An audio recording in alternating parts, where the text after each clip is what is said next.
En la meseta de Nazca podemos encontrar uno de los más grandes misterios al que nadie es capaz de encontrarle un verdadero significado. Allí podemos encontrar unas simples líneas que a priori en realidad no nos dicen absolutamente nada. Pero cuando usamos la tecnología de los últimos 3 siglos, podemos observar que a cierta altura esas líneas cobran sentido dando formas muy conocidas al ojo humano llamadas geoglifos. ¿Cómo es posible que desde el suelo hayan podido construir semejantes figuras tan enormes que solo pueden observarse desde las alturas? ¿Para quién o para qué construían estas figuras? Para quienes las construyeron o cuál sería su motivo, hoy en día es un completo misterio. Pero sin embargo, hay un grupo de profesionales en la materia que han creado un proyecto llamado Salvar Nazca. Ellos nos proponen una teoría sobre qué pueden significar estas líneas. Hoy tenemos con nosotros al director de este gran proyecto, cuyo nombre es Carlos Hermídez. Así que sed bienvenidos al misterioso universo en la red, porque aquí comienza este viaje por la gran meseta del Perú.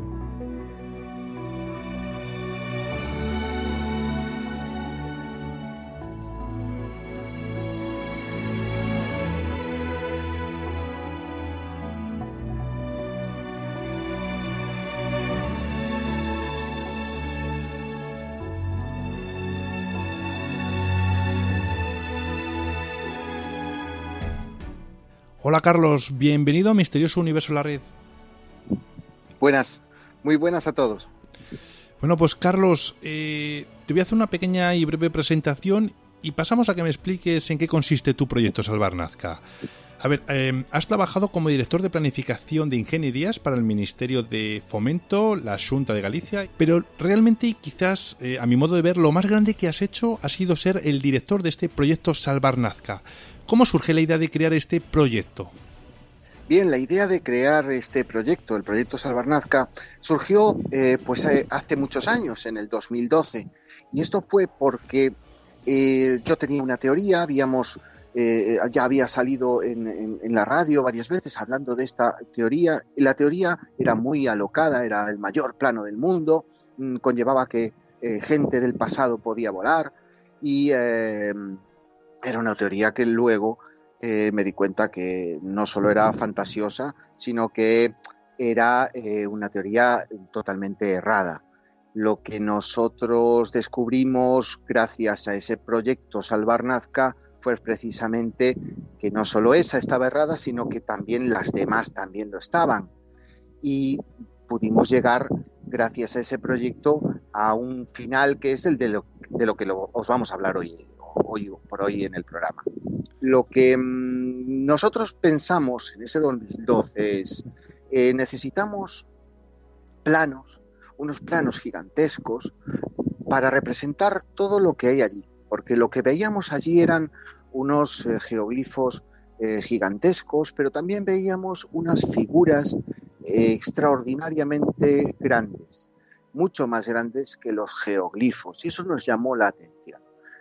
Por el momento, la gente, pues claro, conocía las líneas de Nazca como unas líneas y unos geoglifos, pero nadie hablaba de estos gigantescos trapezoides que nosotros las llamamos flechas y rectángulos. Nadie hablaba de esto.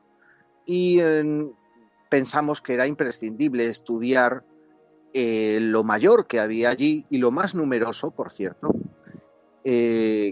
para poder comprender que es Nazca en toda su totalidad. Por lo tanto, al principio lo que hicimos fueron los mejores planos que había hasta la historia. Lo hicimos con las técnicas que yo mismo utilizaba en ingeniería civil. Y después de tenerlos, en el 2016, por ejemplo, teníamos ya una segunda versión con muchos más geoglifos y con zonas nuevas que nunca se habían detectado hasta el momento. Gracias a esos planos, gracias a todo ese trabajo de gente que se unió, porque el proyecto era un proyecto internacional en el cual la gente trabajaba desde su propia casa, totalmente gratis y sin ánimo de lucro. Todos trabajábamos pensando que, bueno, solamente queríamos desvelar el misterio y hacer un bien por la humanidad, ya que esos planos no existían y queríamos crearlos para darlos no solo públicamente, sino también gratuitamente, que eso era lo más importante. Con lo cual, gracias a esos planos, luego pues apareció desde el 2016, por ejemplo, hasta hoy, pues se estuvo analizando toda esa zona gracias a los planos y se pudo llegar a una conclusión. Y de eso es de los que os vamos a hablar.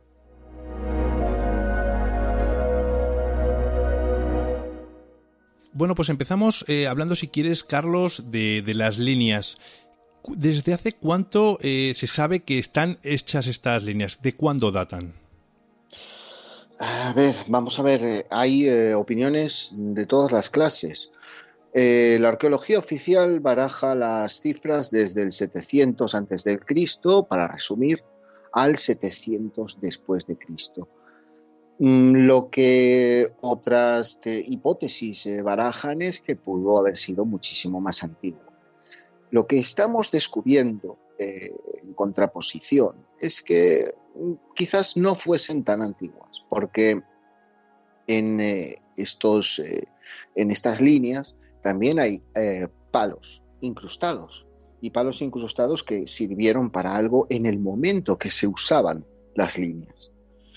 Estos palos no aguantan más de 800, 900 años en pie sin degradarse, con lo cual hemos de entender que posiblemente sean a lo mejor del 500 después de Cristo, más o menos, pero no tan antiguas como se pensaba, como piensan algunos, ¿no?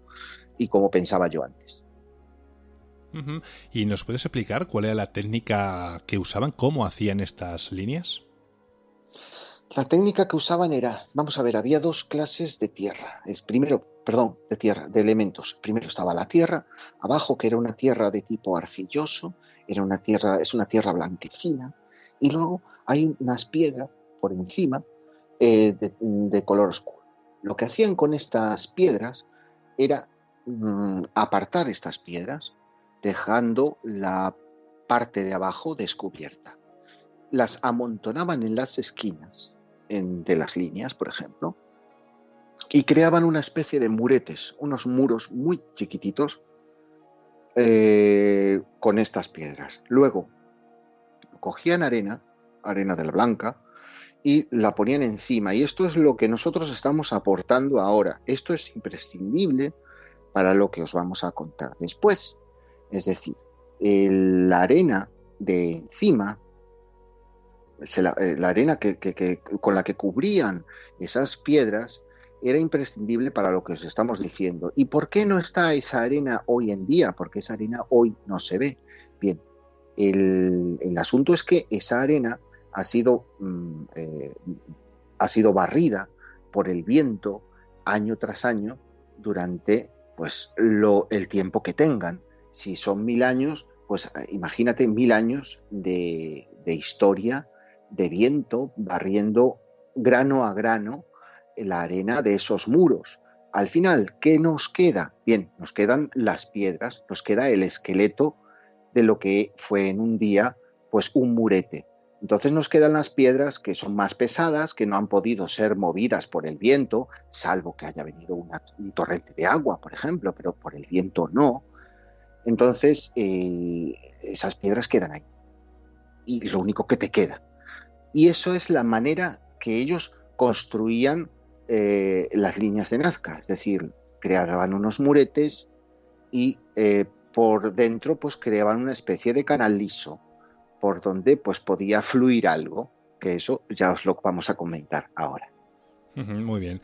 Bueno, pues he podido observar, ¿no?, que hay diferentes tipos de líneas, ¿no? Unos forman geoglifos, otros son simples líneas, unos son aparentes flechas y otros son como forma rectangular. ¿A qué se debe esta diversidad de diferentes líneas o formas, más bien? Bien, porque son elementos diferentes. Es decir, una línea es una línea, luego están los geoglifos. Imaginaos, por ejemplo, un geoglifo. Suele medir unos 30, 40, 50, 60 metros de diámetro. Pero claro, luego al lado tienes una flecha de unos 800 metros de largo por 350 metros de ancho. Es decir, muchísimo más grande que el geoglifo, que solo medía pues unos 30 metros. Imaginaos, 800 contra 30. Claro, el geoglifo está al lado de esas megaestructuras. Es curioso que solo se hablase de los geoglifos cuando lo más numeroso y lo más gigantesco que existe allí y lo más impresionante son las flechas. Luego, a mayores de las flechas, existen unos elementos que son unos captadores. Ya iba a definir lo que son antes de tiempo. Son unos rectángulos gigantescos que miden incluso un poco más que las flechas. Estos suelen mediros 1 kilómetro, kilómetro y pico, por 450 metros de ancho, es decir, son gigantescos. Y tienen una forma rectangular muy alargada, también tengo que decirlo, son como una flecha pero sin ser flecha. Y después de todos estos elementos que os acabo de comentar, los geoglifos, las flechas y los rectángulos, también están las líneas, las famosas líneas de Nazca, que son líneas hechas por dos muretes, siempre están hechas por dos muretes en el contorno, y unen unos elementos con otros, es decir, unos elementos, pues por ejemplo las flechas, con otras flechas o con otros geoglifos. Están siempre uniendo unos elementos con otros y es precisamente para lo que sirve. Y eso en realidad es todo lo que hay en Nazca, ¿eh? Son todos los tipos de elementos que nos podemos encontrar allí y que hoy por hoy ya podemos conocer. Y lo que yo quizás no termino a lo mejor de entender, ¿vale? Porque puedo entender que una línea no tiene ningún misterio, una línea es una línea, una flecha tal y como la dibujaban ellos, bueno, pues a ojo humano desde el suelo lo puedes ver, o el rectángulo, pero ¿cómo tenían tanta perfección para hacer un geoglifo? Porque hay que recordar que esto se hacía a nivel del suelo, es decir, ellos no tenían esa perspectiva desde el cielo. ¿Cómo conseguían esa precisión? Bien, usaban unas tablas donde ellos lo representaban primero, unas tablas, y ya no digo el formato de la tabla, es decir, yo no me atrevo a decir si era una tabla de madera, si era un telar, porque es muy probable que fuese un telar, pero vamos, ellos lo establecían en una tabla, o mismamente si lo hacían en el suelo, es que vamos, si lo dibujaban en el suelo, me es igual, tenían tablas que te representaban a pequeña escala lo que luego ellos iban a hacer a gran escala. Es imprescindible que existiera eso. No sé si se encontrará algún día, si no se encontrará, si se ha encontrado algo de momento, porque de momento poco se ha encontrado, la verdad, y de esas tablas no tengo entendido que se haya encontrado ninguna, pero se hacían así. Es imprescindible para poder hacerlo, porque si no, no eres capaz. Luego, a la hora de trabajarlo, es decir, a la hora de hacerlo y de dibujarlo, una cosa es uno que diga cómo debe hacerse, y otro es el que lo está haciendo. Y el que lo está haciendo, por ejemplo, en las espirales usaban una cuerda con un listón central, ¿no?, que ponían en el centro, y estirando esa cuerda, estirándola cada vez más, a cada paso que daban, pues ellos iban agrandando esa espiral, ¿no? Iban haciendo esa curva como si fuese pues un compás, ¿no? Con lo cual ellos las hacían de esa manera, y era la única forma que tenían para hacerlo. No pensemos que venían naves espaciales y que lo hacían de una manera con láser, por ejemplo, porque en realidad podían hacerlo de manera recta, muy recta y muy precisa, sin necesidad de ovnis o de extraterrestres. Ellos lo hacían a ojo, pero tenían muy buen ojo, y les valió para hacer proezas increíbles en el pasado que hoy por hoy pues costarían hacerse, pero ellos tenían mucha experiencia y mucho saber hacer.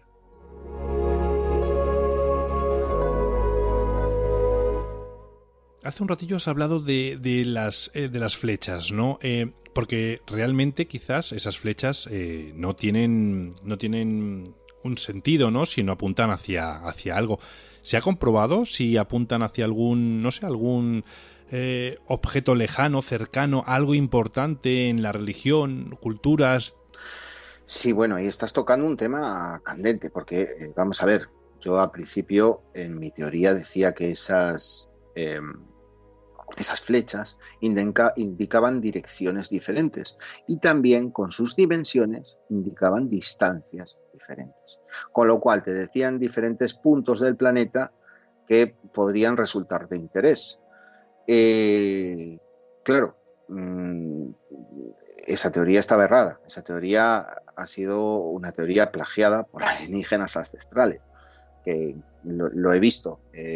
Ellos dijeron exactamente eso cuando yo ya lo estaba diciendo desde el año 2012. Pero ¿qué sucede? Yo es que lo decía porque la señora María Reiche, la bruja de la Pampa, la señora que barría las líneas con la escoba en el desierto, esa señora que conocéis todos vosotros, que incluso fue en avión por encima de las líneas con la reina Sofía. Esta señora había dicho una cosa hace tiempo, que era las flechas indicaban direcciones y dimensiones muy exactas. Y claro, nosotros seguimos ese consejo, y no sé si hicimos lo mejor. Pues ahora mismo, después de tantos años, te puedo decir que no hicimos lo mejor siguiendo ese consejo, porque sí tienen direcciones y dimensiones muy exactas, pero eso es porque en el Perú antiguo utilizaban el sistema decimal, mira lo que te estoy diciendo, y ellos utilizaban un sistema de medida muy bueno, con lo cual ellos controlaban todo con una exactitud pasmosa. Eso no implica que te lleven a diferentes zonas del planeta. Eso lo único que implica es que ellos tenían un buen sistema para hacerlo y tenían herramientas también necesarias para medir el nivel de terreno y para medir, por ejemplo, pues, el ángulo con el norte. Pero lo que ellos, hacia donde querían apuntar, es hacia esa zona que os vamos a contar ahora. Es a lo que ellos les interesaba. Y es precisamente, lo voy a adelantar ahora mismo, el agua. Lo que a ellos les interesaba en ese momento era el agua. Y en ese desierto el agua no sobraba, con lo cual ellos podían recibir el agua desde varios sitios. Y esas flechas apuntaban hacia donde venía el agua, pero también desde donde venía el agua. Eso es lo que explicaremos. Efectivamente, porque en los dibujos que me has hecho llegar, no veo que algunas de esas flechas tienen una forma como extraña, o sea, porque son flechas tal cual las podemos imaginar siempre, ¿no? La flecha de dirección que podemos encontrar en un garaje, por ejemplo, la carretera dibujado en el suelo, ¿no? Pero sin embargo, la flecha continúa, se convierte en una línea en su extremo, donde se une y se hace el piquito, por decirlo así, continúa en una línea. Uh-huh. ¿Por qué tiene esa forma así? Porque debía ir el agua por allí. Y si quieres nos metemos a explicar qué es cada elemento y para qué servía. Adelante. Perfecto, vamos a ver. Las líneas llevaban agua. Llevaban agua desde unos puntos a otros del desierto. Pero ¿qué pasa con los otros elementos? ¿Para qué servían? Bien, me acabas de hablar de lo de la flecha. Bien, las flechas servían como sistema de control de la velocidad del caudal. Y lo voy a explicar. Es decir, cuando a ti te viene el caudal, se entiende caudal por volumen de agua que te entra por una sección, por un determinado sitio, voy a hablar claro, por un determinado sitio, a una velocidad. Es decir, lo que te está diciendo el caudal es que entra tal volumen de agua por tal sitio a tal velocidad. ¿Qué sucede si se varía uno de estos factores? Pues que varía todo. La ecuación cambia. lo que estos sistemas hacían era acelerar o decelerar el agua. El efecto se llama efecto Venturi, es un efecto que se produce al estrechar un conducto pasando un determinado caudal por ese canal. En este caso, yo me di cuenta porque hablé con un ingeniero importante y a nivel español, que no puedo decir el nombre ahora, pero en este caso este señor nos ha ayudado bastante. Y yo le comenté que qué sucedía cuando tú bajas el agua por un canal y ese canal se va expandiendo más y más. Es decir, se va ancheando. Y él me dijo que se ralentizaba la velocidad del agua. Y entonces yo le dije, entonces, si se ralentiza la velocidad del agua, ¿qué pasa si la flecha apunta hacia abajo? Es decir, queda como un embudo. Es decir, que se va estrechando a medida que baja. Bueno, en ese caso acelera el agua. Ah, vaya.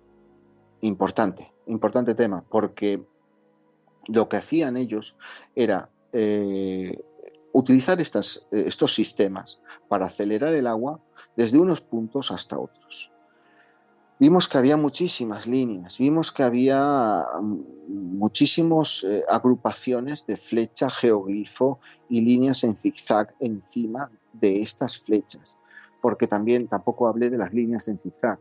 Hay unas líneas que van por encima de las flechas que son muy importantes.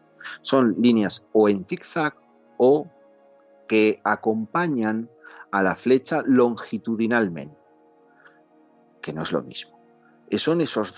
Hay dos clases de líneas que se superponen por encima de la flecha y no entendíamos cómo podía funcionar. Y esto es porque todo esto lo vimos por las diferentes teorías que había. Y os tengo que comentar que la teoría que estábamos valorando en su momento fue la teoría de Luis Cabrejo. Luis Cabrejo decía que las líneas las líneas de Nazca llevaban agua, que las líneas de Nazca era un sistema para el control del agua. Y nosotros, al estudiar esa teoría, esa hipótesis, nos dimos cuenta de que estaba en lo cierto hasta cierto punto. Nosotros tuvimos que completarlo para poder encontrarle un sentido completo a ello. Es decir, había muchísimas líneas que iban en zigzag, que no se explicaban con la hipótesis de que eso simplemente captaba agua y lo enviaba después a un pozo. Lo que nosotros vimos es que se mareaba demasiado el agua como para simplemente querer transportarla y enviarla a ese pozo. Y es más, los explico más, es que esas líneas zigzagueantes que mareaban el agua constantemente estaban un poquito más profundas que la flecha.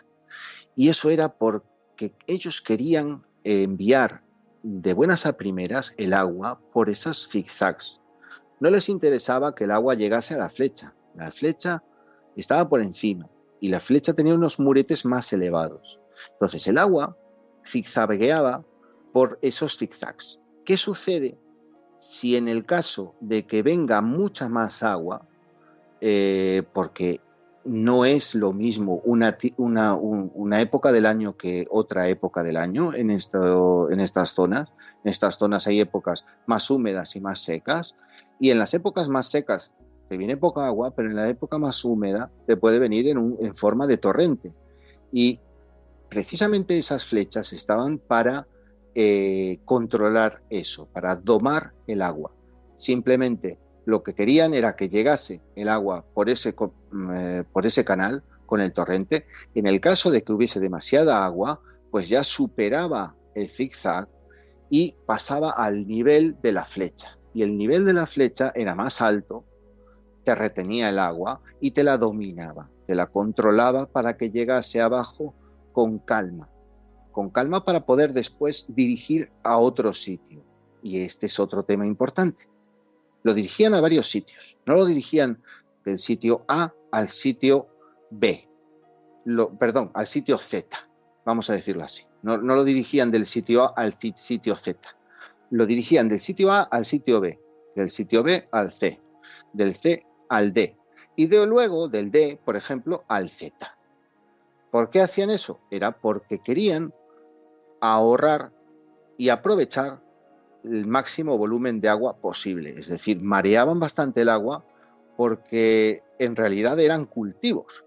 En realidad no llevaba simplemente el agua para captarlo, sino lo que ellos pretendían era que el suelo fuese empapándose a medida que el agua serpenteaba por ese terreno. Cuando acababa de serpentear por todo ese terreno y salía el agua, el terreno ya estaba regado y podían cerrar esa esclusa para enviarlo a otro. Otro tema, ¿cómo podían saber si estaba regado o no? Muy importante, porque ellos utilizaban los geoglifos, que ya nos meteremos luego si quieres, recuérdamelo. Utilizaban los geoglifos para monitorear eso, precisamente, para saber que el circuito del zigzag se había completado, que ya se había regado el terreno y que ellos debían cerrar la esclusa que estaban abriendo para abrir otra arriba y que se regase otro campo. Vale, pues antes de meternos ahora, como has dicho tú, en esa forma de control a través de los geoglifos y los diferentes tipos que hay, quiero preguntarte que, claro, has comentado que eran unos enormes cultivos. Digo enormes porque hablamos de una zona kilométrica, o sea, es una zona enorme, me parece que 40 kilómetros por 50, creo recordar haber oído. Entonces, eso significaría que habría unas poblaciones enormes alrededor de esta plantación. ¿Se han encontrado restos de esos pueblos, o esas ciudades de gran magnitud? Sí, se han encontrado, existen. Cahuachi es una de ellas. Pero es que no es solo porque haya una pirámide, se puede decir que ha habido una gran civilización allí, sino porque hubo casas, tenían casas allí. Existen construcciones, sobre todo arriba en los cerros existen muchas. Y incluso los historiadores no dan explicado cómo se podía alimentar a tanta población en la América prehispánica, con lo cual nosotros aquí les estamos dando una respuesta a esa pregunta. Esta gente podía alimentar a una gran población gracias a que tenían las líneas de Nazca. Las líneas de Nazca era un sistema para alimentar a una gran parte de la población, a una gran vasta población. Una población que, ya te comento, tenía que ser tan grande con las líneas de Nazca. ¿Por qué? Porque tenían que mantenerlas. Eso costaba hacerlo, y no solo hacerlo, sino dominarlo y mantenerlo. Porque una cosa es hacerlo, tener que separar las piedras, hacer los muretes, etcétera. Luego, otra cosa es mantenerlo por si se te estropea, porque te viene un torrente de agua, te desborda el agua o yo qué sé. Y otra cosa es dominarlo, porque a la hora de dominarlo, tú ten en cuenta que tenía que haber unos señores arriba en los cerros que abriesen y cerrasen las esclusas que hay hoy por hoy, que se ven, que ya Luis Cabrejo en su momento lo dijo, existen esclusas ahí arriba en los cerros. Son esclusas muy simples, esclusas de 1 metro de alto, no muy altas, pero son esclusas que servían para cerrar y para abrir los conductos del agua que llevaban a una plantación o a otra plantación. Y eso también había que hacerlo todos los días, o sea, no solo mantenerlo, sino dominarlo. Y eso llevaba trabajo. Vale, vamos a dejar claro entonces que estos son enormes cultivos, pero ¿de dónde provenía ese agua? ¿De mares? ¿Del río? ¿De aguas subterráneas? ¿De dónde? Bien, los pueblos andinos preincaicos tenían una técnica que solo tenían ellos, que se llama cosechas de agua. Las cosechas de agua se consisten en recopilar el agua de diversos sitios, primero del agua de lluvia y también de pozos, para luego luego redirigirla en conductos y regar. Mirad lo que os estoy diciendo, es exactamente igual a lo que os estoy contando, no hay más. Las cosechas de agua, y ya se conocen, es decir, la técnica ya se conoce en Perú. Ya los arqueólogos la tienen aceptadísima e incluso animan al pueblo a utilizar esa técnica para beneficiarles en las cosechas. Yo lo he visto. Pero ¿qué sucede? Nos han dado cuenta que las líneas de Nazca son precisamente eso, son cosechas de agua. Yo a la hipótesis nuestra la hemos llamado mega cosechas de agua. ¿Por qué? Porque son gigantescas. Son como las cosechas que podemos tener hoy en día con los tractores y estos, ya me entiendes, ¿no? Estos sistemas, macrosistemas de cultivo que tenemos hoy en día. Pues esto de las líneas de Nazca era parecido, era gigantesco. Y lo que te comentaba, que en este caso es lo que hay. Las líneas de Nazca fueron eso, fueron sistemas de cultivo, con lo cual poco más tenemos que añadir a todo esto. Vale, bueno, pues cuéntanos entonces el tema de cómo controlaban el agua con los geoglifos, porque hay diferentes tipos de geoglifos. ¿Qué particularidad tenía quizás cada uno de ellos? Vamos a ver, existen dos tipos de geoglifo principalmente. Unos son los de los que están en los cerros, que se pueden ver ya desde abajo, y estos son más artísticos, no tienen un estilo muy Nazca, y me voy a explicar ahora. Luego están los geoglifos del llano, y los geoglifos del llano tienen una peculiaridad, que son la estructura que tienen las líneas de Nazca propias. Es decir, vosotros veis la araña, el alcatraz, el colibrí, todos estos geoglifos tan famosos, y tienen una peculiaridad en su diseño. Y esta es que tienen una línea continua que los va formando a medida que va avanzando, que nunca se cruza la línea continua, es decir, nunca hay un cruce, y va desde un punto, va rodeando todo el geoglifo, formando el geoglifo y vuelve por el mismo sitio por donde entró, creando una segunda línea, ¿no?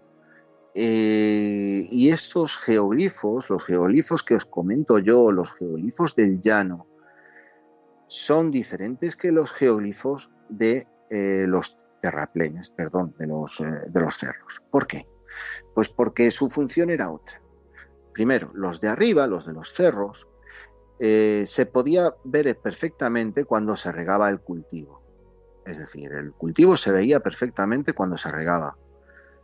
Pero los otros, los de los llanos, eran otro cantar. ¿Por qué? Porque se tenía que dominar desde arriba, desde el cerro, como os decía antes. Y eso lo dominaba un capataz de obra, por ejemplo.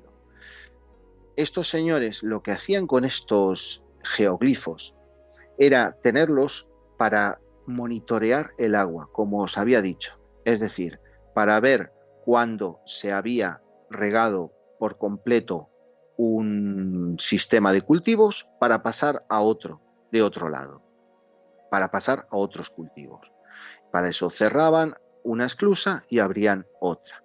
La cerraban arriba o la cerraban a mitad del camino. También es cierto, no pensemos que todo lo dominaban desde arriba, sino hay zonas donde hacían pues una división, ¿no? Y un canal iba hacia un lado y otro canal iba hacia otro, por ejemplo, a otra población.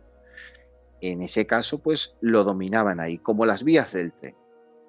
Con lo cual, estos geoglifos lo que tenían era esa propiedad, la de identificar que ya había sido regado un cultivo, y para ello tenían que brillar al sol, tenía que entrar el agua, pasar por toda esa línea y brillar al sol.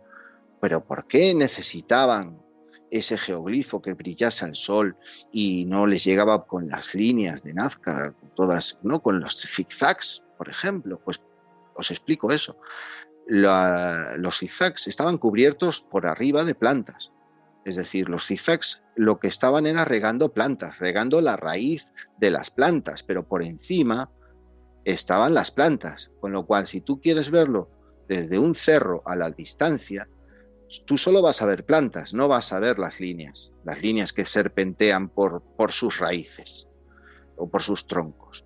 Lo que ves es la zona del geoglifo que está desnuda y que empieza a brillar. Ahí es cuando sabes que la plantación está regada.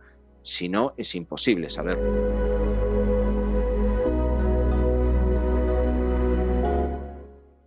Desde luego que al final la naturalidad es la que, o la lógica, no hay que, es lo que más nos hace entender esto, porque no hay que pensar, ¿no? En el aspecto, por ejemplo, pues de como hemos hablado de teorías como la de Eric von Däniken, de que sean antiguas carreteras para que aterrizasen las naves, ¿no? También hay gente que los ha relacionado, obviamente, con las momias de Nazca, que no quedan muy lejos, desde luego, y que tienen un aspecto poco humano.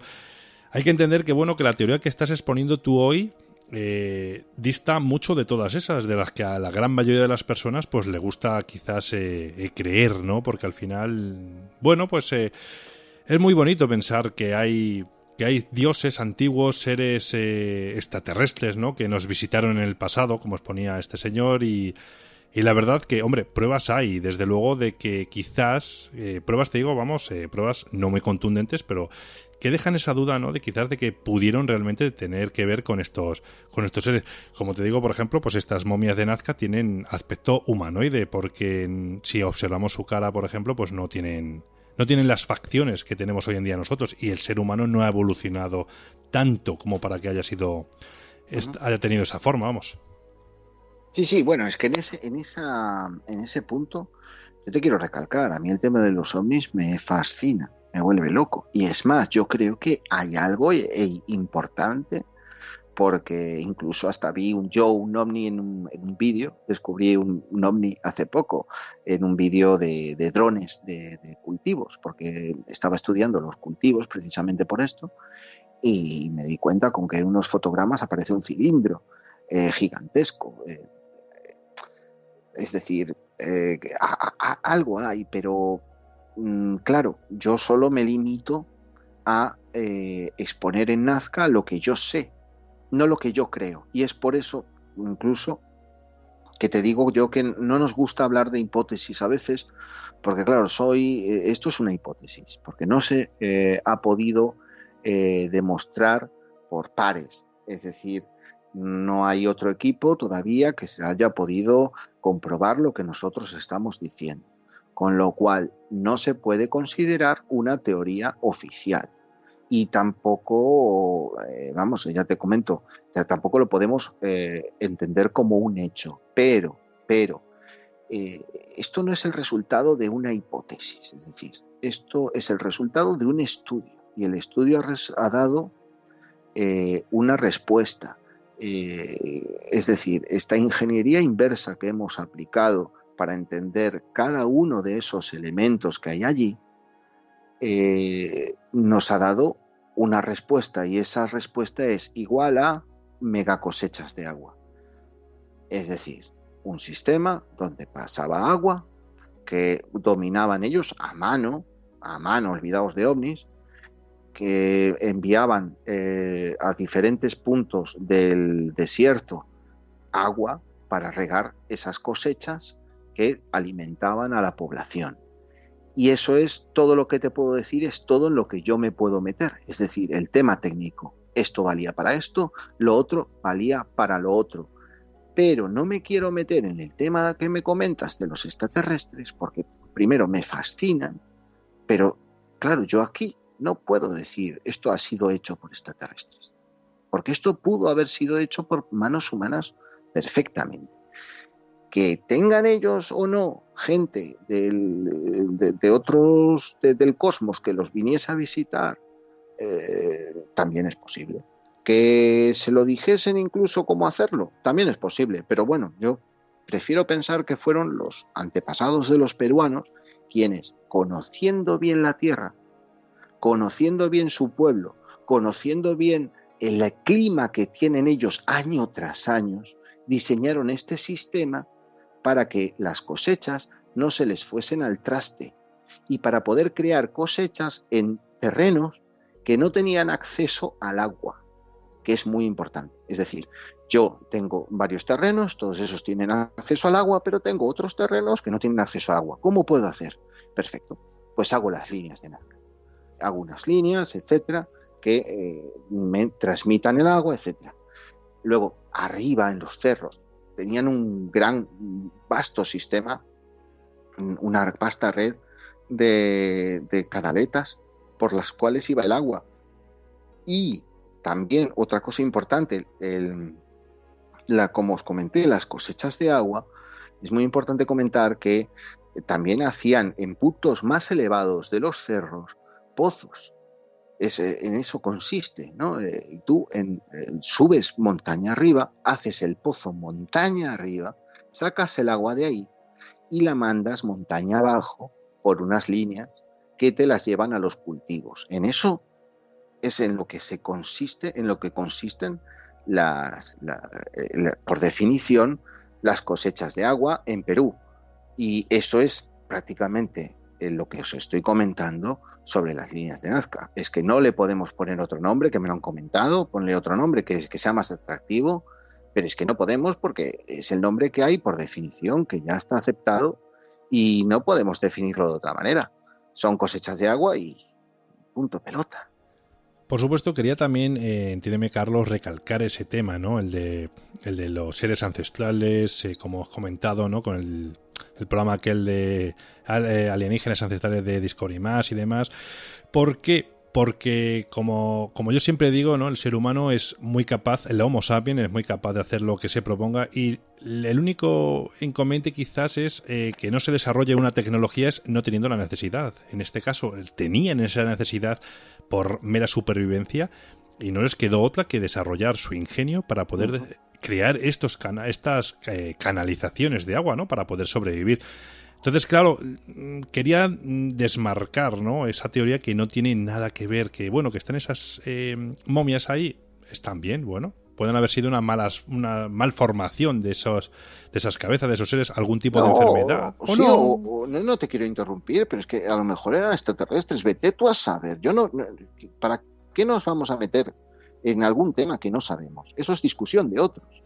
Es discusión entre la arqueología oficial, el Ministerio de Cultura de Perú e investigadores, tanto peruanos como los de Jaime Maussan, por ejemplo, que están con eso, y a mí me parece estupendo. Y es más, lo que estoy es loco por saber qué pasa y qué sucedió con los análisis de esas momias, porque además también tienes que entender que han encontrado ADN de gente pelirroja, ADN de cerca del Cáucaso, por ahí, allí, en esas zonas, con lo cual algo misteriosísimo pasó en ese territorio.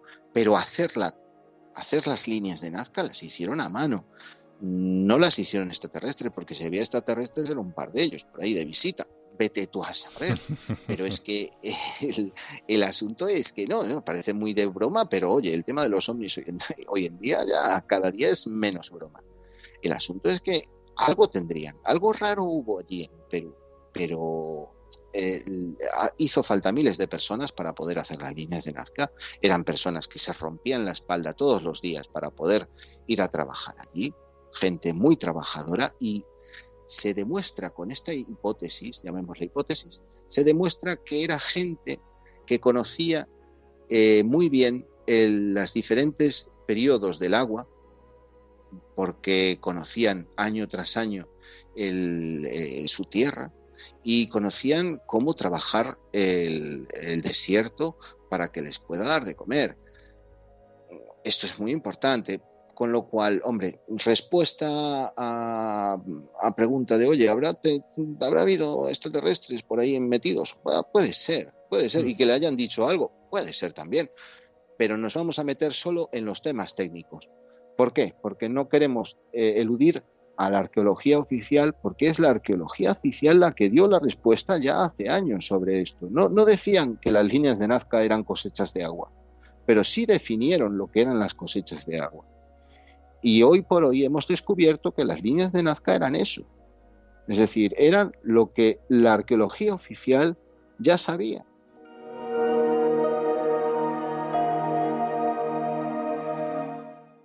Me comentaste que la directora de la UNESCO, Nuria Sanz, te ha pedido una copia de esos planos que has diseñado sobre las líneas de Nazca. Habéis conseguido, obviamente, captar su atención porque habéis hecho algo realmente importante. ¿Sabéis si han tomado medidas, han hecho algo con esos planos? No sé, ¿los han estudiado, los han publicado? ¿Qué han hecho? No sabemos absolutamente nada. Yo os cuento lo que hay. Es decir, se nos pusieron en contacto con nosotros porque nos habían, no sé dónde, cómo se habían enterado, la verdad. Nos habían visto quizás en una publicación por ahí de alguna revista. Y les pareció interesante, sobre todo porque querían tener ese registro de las líneas de Nazca, que no había hasta el momento, y nos las pidieron. Nosotros encantados se la mandamos, incluso le mandamos esa nueva versión que habíamos hecho, la 2.0 del 2016, también se la mandamos. Se la mandamos en el 2013 la primera y en el 2016 la segunda. Después de eso nos dieron las gracias, pero ya te digo, siempre digo de broma, ¿no? A modo de anécdota, que ni un llavero ni una carta nos mandaron bonita, ni unas flores. No, pero bueno, está ahí, las tienen ellos. ¿Qué han hecho con eso? No lo sé. Te digo la verdad, no tengo ni idea. Eso, a ver, por un lado el trabajo está registrado. Estaba registrado por el proyecto Salvarnazca, pero también era un registro que era libre, es decir, los planos dábamos una información gratuita y libre para todo el mundo, con lo cual ellos si los quisieron incluir o no, es asunto de ellos. Y hechos a las mil maravillas están, con lo cual los han aprovechado, los tienen ahí y los utilizarán para ver diferentes asuntos. Lo que también nosotros quisimos enviarle en su momento fue un plano que hicimos posterior, incluyendo todo lo que habíamos hecho, más las diferentes zonas que estaban bajo la protección del patrimonio de la UNESCO y las líneas que no estaban bajo las protecciones del gobierno, con lo cual las zonas que identificábamos las zonas que estaban en peligro y las zonas que no, las zonas que estaban en patrimonio y las zonas que no. ¿Todo eso para qué? Para que supiesen lo que había y lo que no había en patrimonio y que lo pusieran, ¿no? Y que tomasen medidas en el asunto. Y si se estaban destrozando líneas de Nazca que no se sabía que había, pues que a partir de ahí pues tomasen cartas en el asunto. Yo de momento no he visto que hicieran absolutamente nada. El día que lo vea, pues te lo podré comentar, pero de momento no sé de ninguna acción más que de estos arqueólogos japoneses o de otros países, pero ya a nivel estatal, ¿no? A nivel privado, pero a nivel de organización mundial, no he visto nada, ni un movimiento. Es que hay que decir que con este tipo de temas hay que andarse con mucho cuidado porque la competencia existe, es real y están como lobos intentando coger su pedacito de carne. Y como tú bien has dicho, vosotros lo habéis entregado de manera gratuita para que todo el mundo lo conozca como buenos divulgadores, la verdad, porque la historia nos pertenece a todos y vosotros, vuestro trabajo y vuestro esfuerzo lo habéis querido compartir con nosotros, no solo así radiofónicamente como hoy, sino enseñando esos planos sin ningún tipo de problema y bueno, pues quería saber realmente si la UNESCO había puesto ese tipo de medios para frenar, ¿no? A estos, como tú bien has dicho, estos japoneses, ¿no? Que se querían hacer quizás con el control. ¿Por qué? Porque a raíz de esto has diseñado un proyecto, en un proyecto vamos a diseñar un sistema de riego con el cual puedes alimentar a la población situada en los desiertos del planeta. Porque es algo que realmente es muy codicioso, tanto quizás para el bien como para el mal, porque al final eso lo vemos a diario. Explícanos y háblanos, si te parece, de esta idea tuya, porque yo creo que es una idea que todo el mundo debería de conocer. Claro, es decir, ahora nos planteamos en un dilema. Es decir, ahora mismo, ¿qué es lo que vamos a deciros al público? Os vamos a decir que tenemos ya la respuesta de qué son las líneas de Nazca, os vamos a decir que por fin tenemos un sistema que funciona para alimentar a la población del mundo en zonas áridas. Un sistema que ha sido probado y que funcionó durante no sé cuántos, si en este caso durante cientos de años posiblemente, duró. Y que está probado que funciona. Sabemos cómo hacerlo, sabemos cómo funciona. No solo podemos rehabilitar una línea de Nazca y probarlo allí. No solo podríamos volver a plantar todo ese desierto, porque podríamos volver a hacerlo, porque sabemos exactamente cómo funciona. No solo eso, sino que podemos trasladarlo a otras partes del planeta, a zonas con diferentes tipos de tierra. Esto es como cuando la ciencia aprende de los animales. Es decir, la ciencia, por ejemplo, aprende de los animales y aprende no solo para, por ejemplo, hacer un material, ¿no? No solo aprende las propiedades animales, sino es que aprende el sistema que tiene. No para hacerlo exactamente igual que el animal, sino como él se le dé la gana. Él lo que quiere es saber las reglas del juego. Bien, nosotros ya sabemos las reglas del juego de Nazca. Sabemos cómo se hace Nazca y cómo funciona. Si tenemos una tierra diferente, vamos a poder adaptar nuestro sistema a esa nueva tierra, modificándolo y adaptándolo a la perfección a ese terreno en concreto. Con lo cual, sabiendo lo que ya sabemos, podemos hacerlo en cualquier parte del mundo. Os pongo un ejemplo. Imaginaos que os dije que la arena estaba por debajo, era más blanca, era de tipo arcilloso y estaban las piedritas que formaban los muros. Bien. Que estaban por encima, más oscuras. ¿Recordáis? Bien. Ahora os comento, imaginaos que en vez de tener esa tierra tan arcillosa, tenemos una tierra más húmeda, una tierra menos arcillosa, pero que podríamos, en este caso, en vez de separar las piedras, podríamos hacer una técnica como hacían los chinos. Los chinos utilizaban una técnica de prensar la tierra. ¿Para qué? Para que cogiera dureza. Bien, nosotros lo que podríamos en otras zonas con otra tierra es prensar estas líneas, en vez de hacerlas quitando, prensando, golpeando con grandes palos anchos, grandes troncos, para ir haciendo esa línea.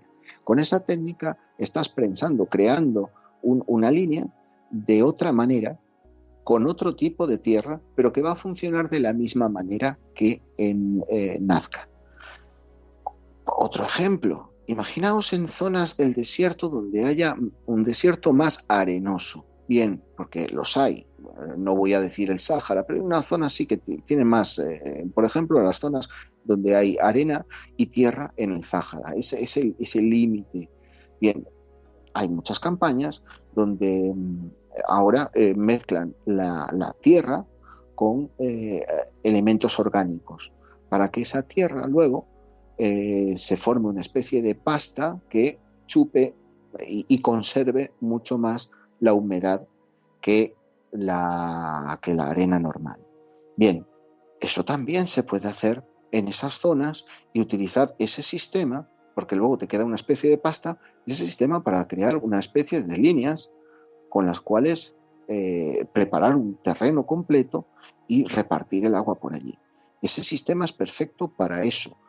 Ese sistema es perfecto para cualquier zona del mundo, simplemente hay que adaptarlo. Va a haber muchísimos que sean exactamente iguales que Nazca. Por ejemplo, si te vas a Chile, al sur, tienes un desierto muy parecido.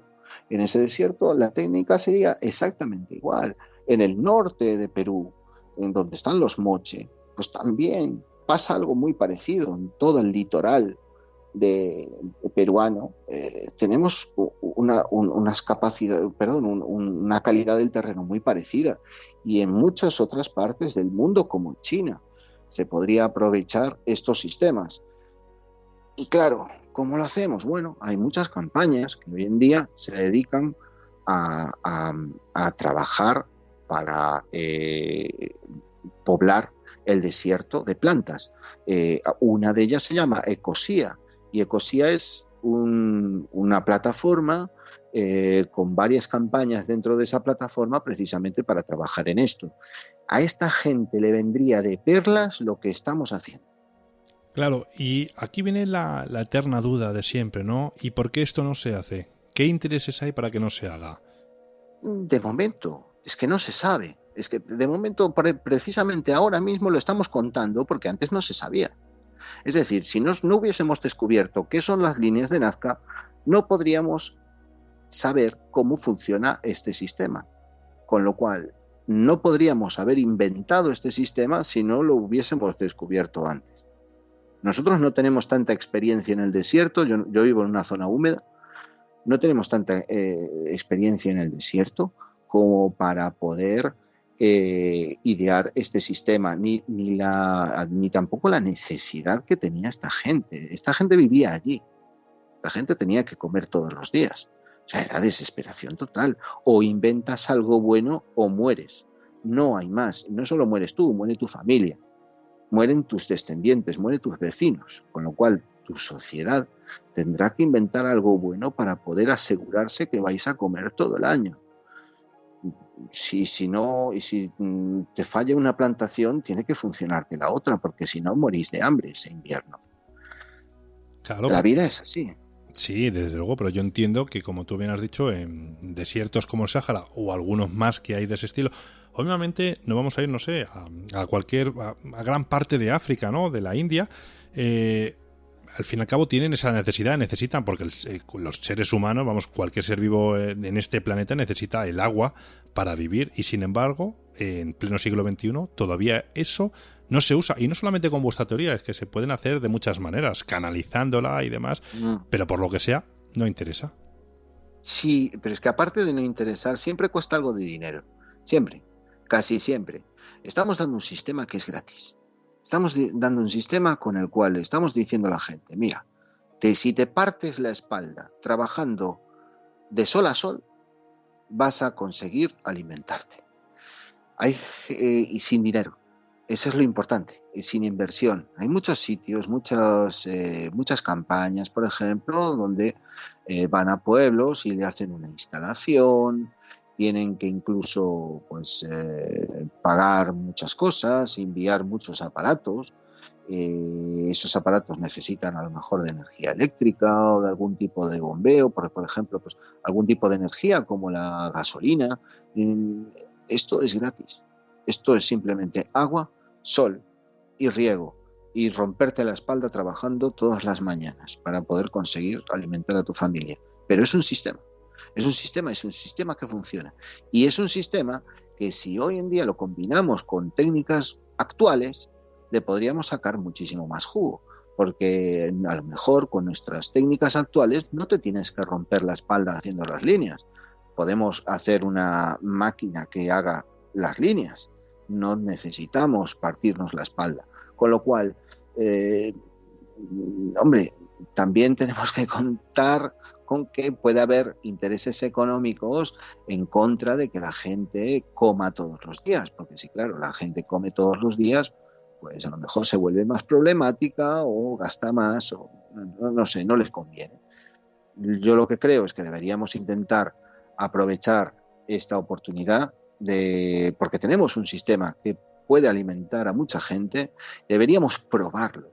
A lo mejor con una cuadrilla de trabajadores, con unos chicos de una escuela, y deberíamos probarlo en un terreno, aunque sea mucho más pequeño que de las líneas de Nazca, pues un terrenito de unos 50, 60 metros a pequeña escala, y ver exactamente cómo funciona, demostrarlo. Saber, ya lo sabemos, incluso yo he hecho alguna maqueta que otra para poder comprobar cómo funciona y para ver si efectivamente funciona.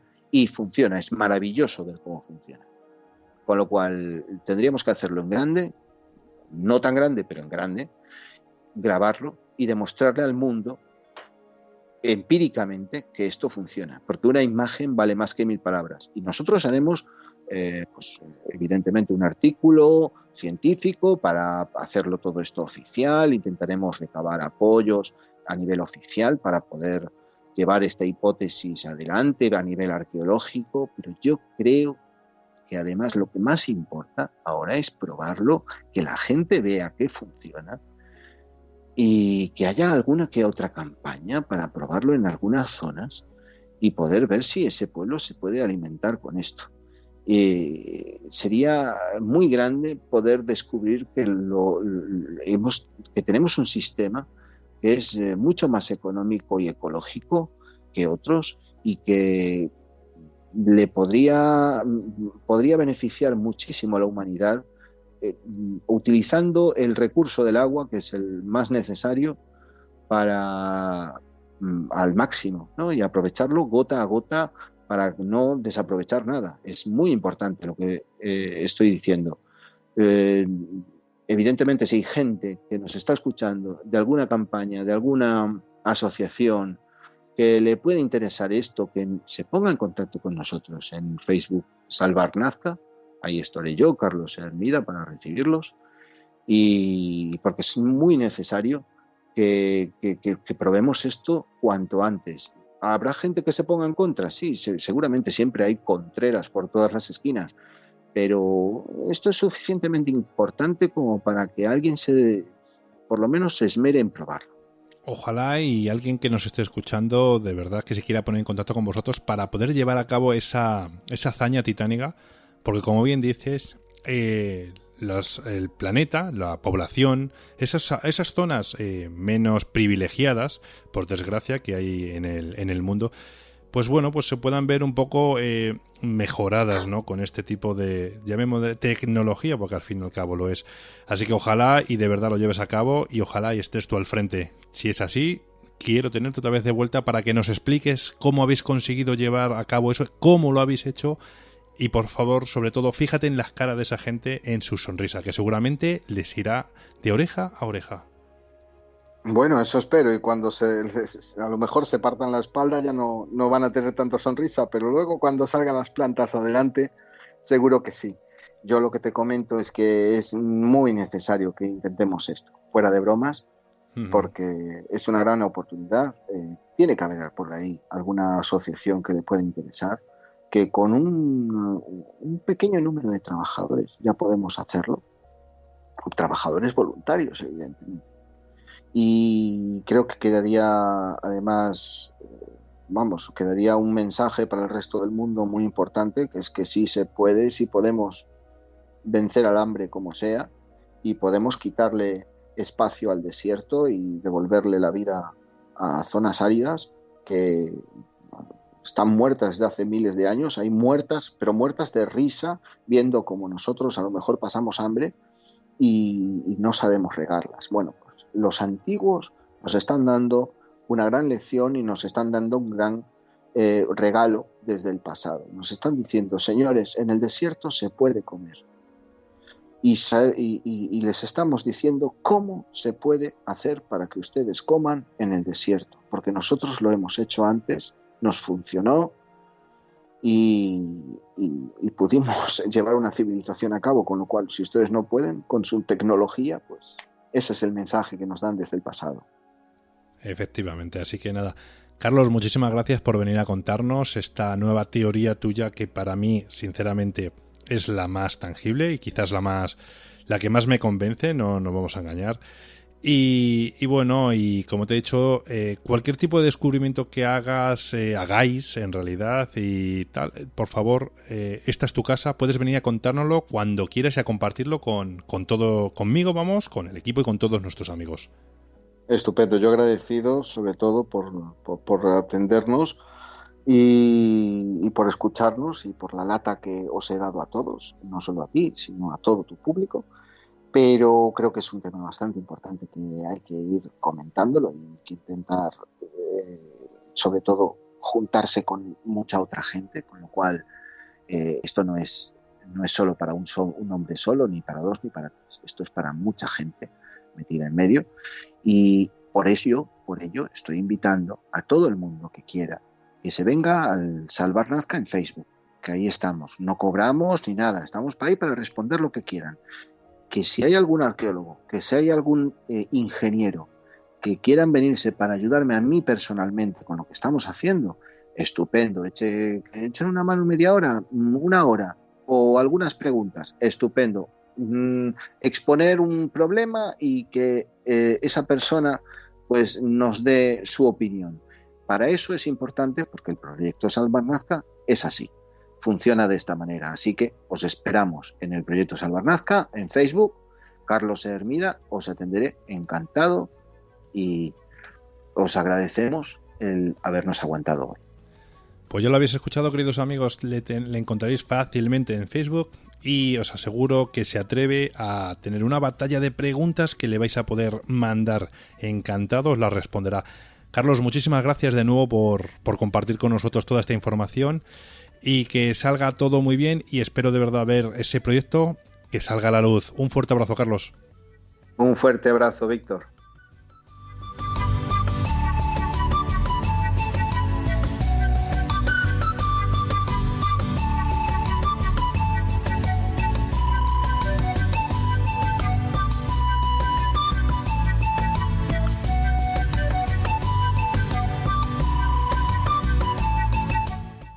Nuestra visita por la gran meseta de Nazca ya está llegando a su fin. Solo os deseo y espero que hayáis disfrutado de este pedazo de viaje que nos ha propuesto Carlos Hermida.